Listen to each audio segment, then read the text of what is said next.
Yang P3K pindah dipinjem aja Pak. Dipinjem. Jadi mereka tetap ke negeri terus dipinjem.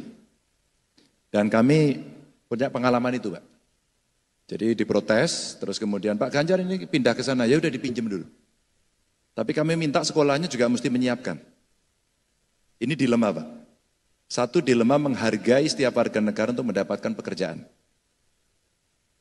Kedua Pak, dilema berikutnya adalah apakah kita taat pada undang-undang tenaga kerja? Ini terkait dengan apa? Terkait dengan gaji gurunya Pak. Kalau pemerintah di negeri nih Pak, ada yang melanggar nggak? Ada Pak. Uang pemerintah kalau tidak memberi contoh yang baik. Contohnya apa? Guru honor di negeri Pak. Itu bayarannya berapa Pak? 300.000 diberikan setiap 3 bulan, kasihan. Hanya butuh komitmen. Saya boleh kasih contoh ya Pak ya. Pada saat undang-undang otonomi daerah diberikan, guru-guru negeri,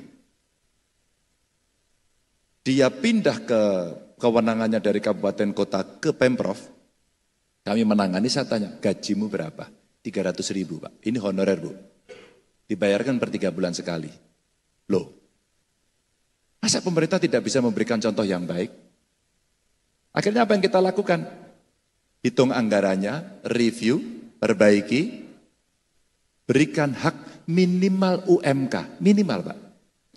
Maka yang 300.000 itu kalau di Banjarnegara dia bisa menjadi 1,6 juta.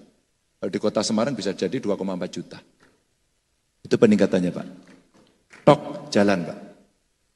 Kami jaga dia. Lalu dia masih dapat 10% tambahan penghasilan. Dan kemudian dia masih dapat potensi mereka sertifikasi. Ini Pak kesejahteraannya. Pertanyaan yang menjadi dilema Pak, kira-kira di beberapa tempat sekolah swasta bisa nggak ya mereka dibayar sesuai UMK Pak? Ini problem Pak. Saya pernah menyampaikan itu. Bapak Ibu guru, kalau sekolah tidak bisa membayar, sebaiknya apa yang dilakukan? Apa sekolahnya ditutup atau kemudian dipinjemi? Maka kalau kita bicara politik pendidikan dalam garis besar, maka saya sampaikan tadi, 20% dari APBN itu seharusnya cukup. Maka ini mesti konsolidasi ulang agar kemudian perlakuan antara sekolah swasta dengan negeri tidak jeglek Pak. Tidak berbeda jauh. Pak, kami punya praktek itu Pak. Kami pernah nebus ijazah Pak. Saya sebagai gubernur nebus ijazah. Itu 2 hal berbeda Pak. Kalau ke negeri gini, kalau saya gini, Bu kepala sekolah, itu ada yang nagih ijazahnya, katanya belum bayar sekolah. Ya Pak, masih nunggak ini. Keluarkan ijazahnya besok Anda antar. Itu perintah saya Pak, negeri. Begitu ke swasta beda, dia belum bayar Pak. Boleh enggak Bu? Dia dikasih diskon atau dibebaskan. Oh enggak bisa Pak.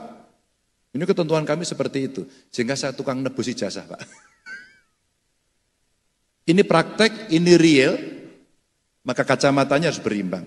Maka saya membayangkan 20% anggaran pendidikan, kalau ini bisa kita konsolidasi ulang, dan betul-betul dikembalikan untuk dunia pendidikan Pak, rasanya itu bisa dibantu Pak. Rasanya itu dibantu. Maka mulai harus ada pengetatan standarisasi. Kecuali di daerah-daerah yang membutuhkan tindakan afirmasi. Tindakan afirmasi pun ada tingkatannya Pak. Dibangun sekolah satu atap, ya.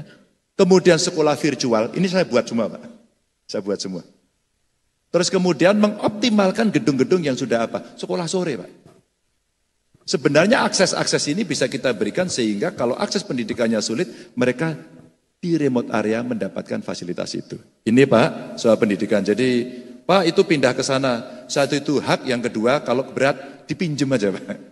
Oke, kamu sudah PNS di sana dipinjem. Kan banyak guru-guru negeri juga dipinjem di sekolah swasta. Ya, jadi itu jangka pendek Pak, tapi jangka panjang harus disiapkan dan saya titip. Tolong perhatikan gaji guru sesuai dengan minimal UMK, UMP, UMR, apapun namanya Pak. Ya, tolong perhatikan ini. Kalau itu sudah, itu selesai. Dan tentu saja yang lain apa tadi? Pendidikan sudah, undang-undang kesehatan Pak. Ya kita lihat perjalanannya Pak. Karena kemarin memang suasana politiknya luar biasa ya.